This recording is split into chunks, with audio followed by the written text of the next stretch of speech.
Этот дом в пригороде Вашингтона, штата Вирджиния, называют казахским шанраком. Творческие вечера, теплые встречи под звуки дамбры и кобыза, дастархан с блюдами национальной кухни стали здесь доброй традицией. Хозяин дома, наш соотечественник Дархан Нурмагомбет, 15 лет назад создал казахско-американскую ассоциацию и с тех пор успешно руководит нашей диаспорой. Я родом из Семипалатинской области, с небольшого села Битаик Чубартовского района. Сейчас Восточно-Казахстанская область. Волей судьбы в 2002 году мы всей семьей переехали сюда.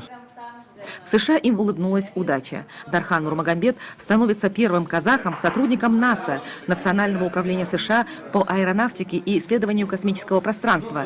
Ему доверено заниматься пилотируемыми проектами. Я был практически на всех, наверное, запусках шаттла, ездил на Байконур на запуске пилотируемых проектов «Союз», на Кейп Канаверал. За 12 лет, наверное, самое большое, что я приобрел, работая со специалистами космической отрасли, скорее всего, это общение, это люди, круг людей, с которыми я общался, были очень интересные люди, которые стояли у истоков космической отрасли.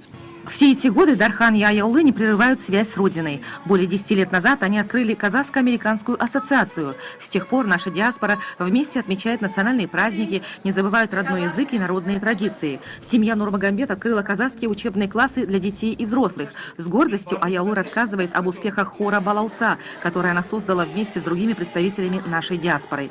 Коллектив становится популярным и выступает на престижных американских сценах. За 15 лет жизни вопрос, который меня спрашивали бывшие соотечественники, бывшие жители Советского Союза, они спрашивают: а что ты вообще тут делаешь? У вас в Казахстане так хорошо. Я думаю, что, наверное, это и есть одна из заслуг Казахстана, почему мы здесь, потому что страна открытая. Многие приезжают сюда как беженцы, к сожалению, и у них нет связи с родиной, то есть они скучают. Наш ученый-земляк неравнодушен к процессам модернизации на своей родине и полон планов по сближению ее с Америкой через научно-технологическое сотрудничество и партнерство.